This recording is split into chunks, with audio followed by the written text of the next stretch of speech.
was looking for a car to buy for my son for his 18th birthday. I was searching all the typical car websites, cars.com, eBay Motors. They were all overpriced as expected. Craigslist was the only place to find an actual deal. About a week into my search, I found an '03 Toyota Camry. It had 67,000 miles, no accidents, no damage, and good condition for only $3,500. This seemed like a steal for such a reliable car with such low mileage. The seller lived about 10 miles from me, which was a reasonable drive when looking for a car. I gave him a call to set up a time to come check it out. The man sounded normal on the phone. He assured me there were absolutely no problems with the car. He introduced himself as Bob. I brought along $3,500 in cash, even though I planned on wiggling down the price as much as possible. I pulled up the dirt road to Bob's property about 15 minutes early.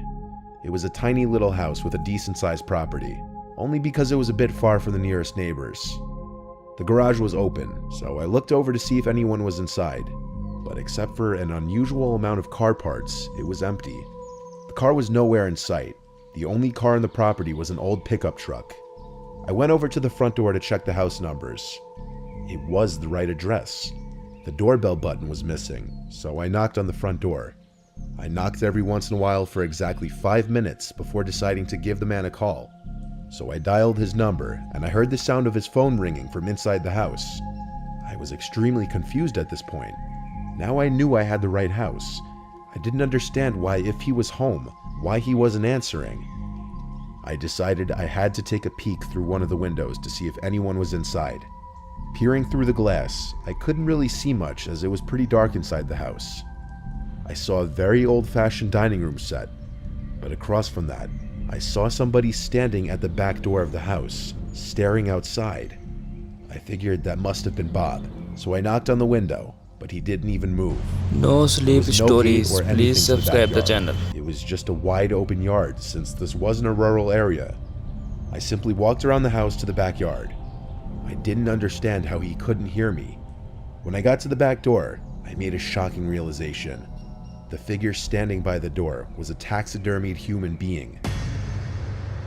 I ran straight back the way I came and back to my car.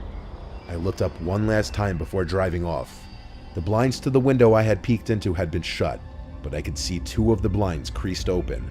Somebody was at that window, watching me. You could probably guess I had the gas pedal to the floor the whole way home. The whole situation still makes no sense. All the car parts, the fact that there was no Toyota Camry, the taxidermied human being. Given that there was no car there, leads me to believe that whoever that man was wasn't planning on selling me anything. And that also leads me to the disturbing thought that I was very close to becoming a lifeless statue staring out that man's back door.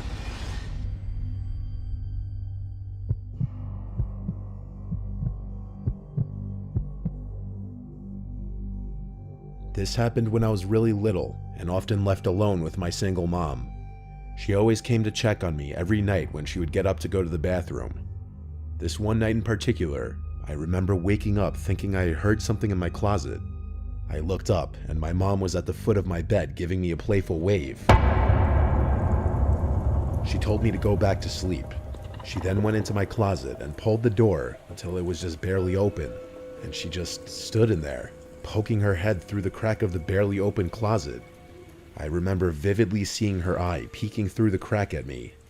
I laughed like any little kid would do in that situation, and then fell asleep moments later. When I was eating cereal the next morning, I asked my mom why she was hiding in my closet last night, and she just stopped and gave me a puzzled and No concerned sleep look. stories. Please She told me subscribe she the hadn't channel. been in the room all night. At first she assumed somebody had broken into the house, but she soon realized it was some kind of hallucination or dream. Since this experience, I've only had 2 other hallucinations, neither of them as vivid or as creepy as this one.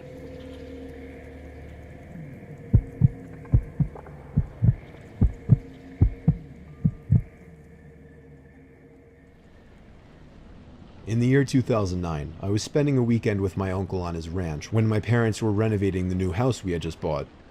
It was my second night there, a Saturday, and it happened to be during one of the biggest thunderstorms of the year. I'd say there were at least 3 crashes of thunder and lightning per minute. And we were in the heart of the storm because the thunder would crash not even a second after the lightning would. I always enjoyed listening to storms while laying in bed, so I stayed up a little later watching TV, just enjoying the ambiance. After the movie I was watching finally ended, I turned off the TV and tried to fall asleep.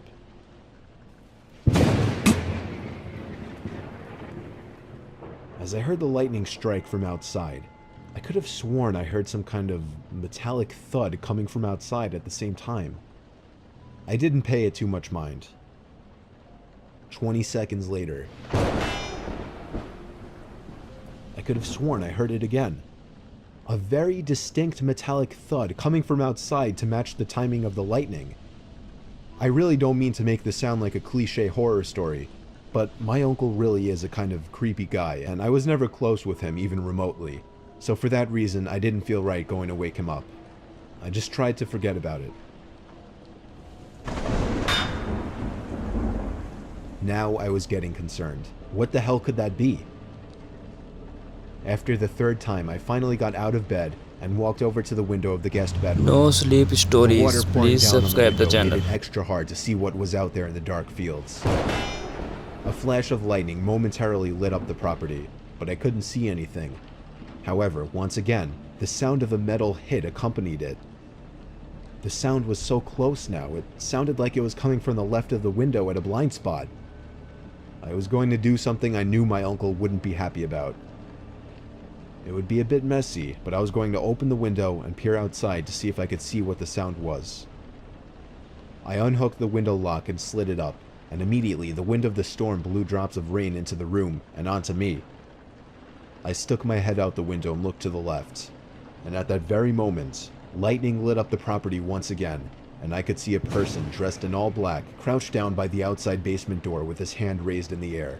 And before the sky went dark, I caught the briefest glimpse of what the sound was coming from. The person was bashing at the basement door lock. I pulled my head in and quietly shut the window, making sure to lock it. I was in a panic. I feared he might have seen or heard me. I ran back to bed and pretended to be asleep, facing away from the window. Lightning crashed once again, but this time there was no metallic thud. My heart must have dropped as I realized this. I just stayed put in bed for the longest time, hoping whoever was out there would go away. After maybe 3 more lightning crashes without any thuds accompanying them, I thought it would be safe to go tell my uncle. I turned to face the window and screamed. There was a figure, clear as day, standing at the window, looking in at me. I screamed as loud as I could and ran straight to my uncle's room. He went outside with his hunting rifle with nothing on but his pajamas, not even socks. He ran around the entire property yelling like a madman, but didn't find anyone. The next morning, we were able to better see the marks on the basement door lock. It was almost bashed open. Maybe 3 or 4 more good hits would have done it, according to my uncle. He was proud of me for picking up on it. Luckily, I was out of there that same day. My uncle hasn't told us of any incidents since, so I think he's been okay. Not that we talked to him much at all. I'm grateful I stayed up a little later that night watching that movie, because I may have just stopped a robbery, or possibly much worse. No sleep stories. Please subscribe the channel.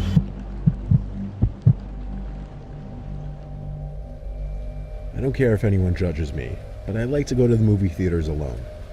My work schedule is all over the place. I often don't work weeknights. So on a stormy Wednesday night, a night not many other people would be thinking to go drive to a movie theater, I did just that. I always like avoiding crowds in anything I do. That's just how I am.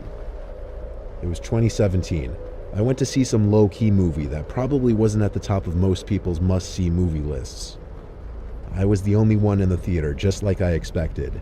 I sat myself right in the center seat of one of the higher-up rows and put my feet up on the seat in front of me. About 20 minutes into the movie, I'd say, I noticed someone a few aisles down. I didn't notice them coming in. The theater was dark because the scene in the movie at the time was in a dark room. They weren't sitting in a seat like a normal person, though. All I saw of them was the top half of their head, peering over one of the seats to be looking in a direction that definitely was not the screen. It was still too dark to be able to tell if they were looking directly at me or not, but when the scene changed to a brighter background, the whole theater got brighter. bright enough to see they were looking basically at me. But their face was so pale and lifeless looking, and their hair messy and wiry looking. I couldn't even tell if it was a man or a woman. I'm an introvert, or just an awkward person, so I didn't really want to ask if there was something wrong. I viewed that as confrontation. The screen went darker again, and at the same time, the person lowered down behind the chair completely until I couldn't see them anymore. They were completely hidden from my view. I couldn't concentrate on the movie now, though. I was actually very uncomfortable. Actually quite terrified. I didn't get up, though. I stayed put in my seat. Many scenes in the movie passed. I almost forgot about what happened. Almost. Just when I was getting back into the movie, the person's head appeared from behind a seat again. This time much closer, only like 3 rows of seats away from me. I actually let out a holy shit and a loud yell because it genuinely made me jump. Now I was able to see more detail or features in their face. They actually looked lifeless. Their eyes, motionless, hung open. But still, I somehow couldn't tell if they were looking directly at me or not. Now I could better see it was a man with long, unkempt hair. I noped the F out of my seat and down the road to the exit. I had to pass the row in which the person was in to get to the exit door.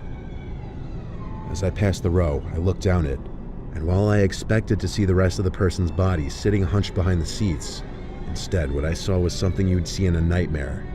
There was some guy basically laying on the floor, holding up a severed head perched on a stick. I didn't stick around to see if it was some sick joke or if the head was real or not. I ran for it through the exit door, and I ran out of the back exit of the building to the parking lot. I drove home in a panic, heart racing. That head looked so real. I got home and did some research about possible recent murders or missing people in the area, and I found something. After browsing a list of missing people in the area, I found the picture of a 17-year-old boy named Donald Watkins who had gone missing a month prior, and based on the picture I found, his face could have matched the head I saw in that theater. Of course, that could be my brain trying to connect any similarities, but the hair, the nose, the eyes, they looked like they could actually be a match. The next day, I simply made a call to the theater and told them the story and suggested they check their cameras and see if anything strange came up. I gave them my number to reach me if they needed to, but I never heard from them. I chose to not spend any more of my time on it.